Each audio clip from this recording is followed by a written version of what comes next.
When Marcus took the job restoring the old St. Elora Chapel deep in the mountains, he thought it would be a peaceful retreat from his stressful city life. A few weeks of quiet labor restoring ancient stained glass and woodwork, surrounded by nature and silence. But from the moment he stepped through the chapel doors, something felt deeply wrong. The air was stale and heavy, and the candle flames flickered without wind. He told himself it was just nerves, or the isolation. The local villagers had been kind, but strange. They warned him never to stay overnight in the chapel, saying the ground there was not meant to be walked on after dark. Marcus smiled politely and ignored them. Superstition had no hold over him. The first night was uneventful, except for the sound of low humming beneath the floorboards.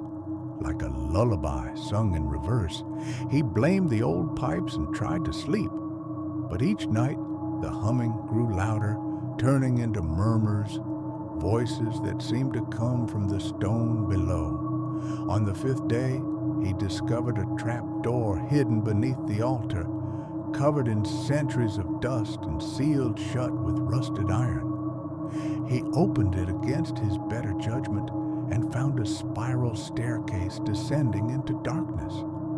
The air that rose from it was cold and damp and carried the faint scent of rot and earth. He told himself not to go down, but that night the whispering voices called his name clearly, and he couldn't resist. Flashlight in hand, he descended into the earth. Each step creaked louder than the last until the light flickered and the stairs ended in a narrow tunnel lined with old bones and melted candles. Symbols were carved into the stone, still wet as if freshly written. The tunnel led to a chamber with walls made of brick and flesh. At the center stood a massive stone table, and lying atop it was a book bound in skin. He reached for it, but was stopped by a voice, raspy, ancient, feminine. It echoed in his mind, rather than his ears, warning him to leave, to run, to forget. He turned to flee, but found the tunnel gone, replaced by stone. Then the candlelight brightened, revealing figures, pale, eyeless monks with mouths sewn shut. Standing in silence, surrounding him slowly, one raised its hand and pointed to the book. He had no choice but to approach, as if compelled by some force. When he touched it, the monks vanished, and the room shifted, becoming a cathedral of nightmares filled with shadowy figures sobbing and screaming.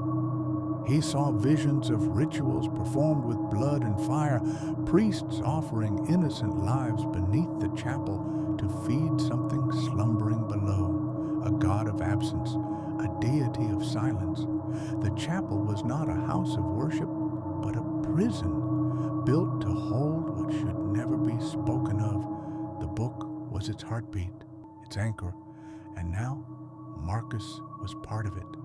When he awoke, he was lying on the chapel floor, sunlight streaming through the broken stained glass. Everything looked normal, quiet, peaceful even. But he could no longer hear birds or feel the wind. The villagers would not speak to him, their eyes filled with dread.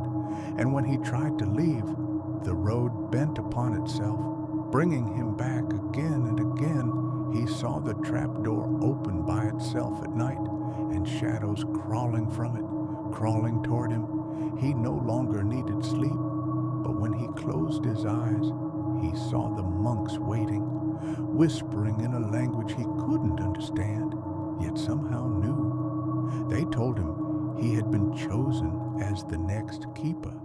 The last one had failed, let the voices grow too loud. Now it was Marcus's turn to bear the silence, to hold the secret, and to never allow the thing below to wake again. But every day, the voices grow stronger, the stone trembles, and he can feel the cracks forming. Soon it will break free, and when it does, no god or silence it again, and Marcus will be nothing but another whisper in the chapel's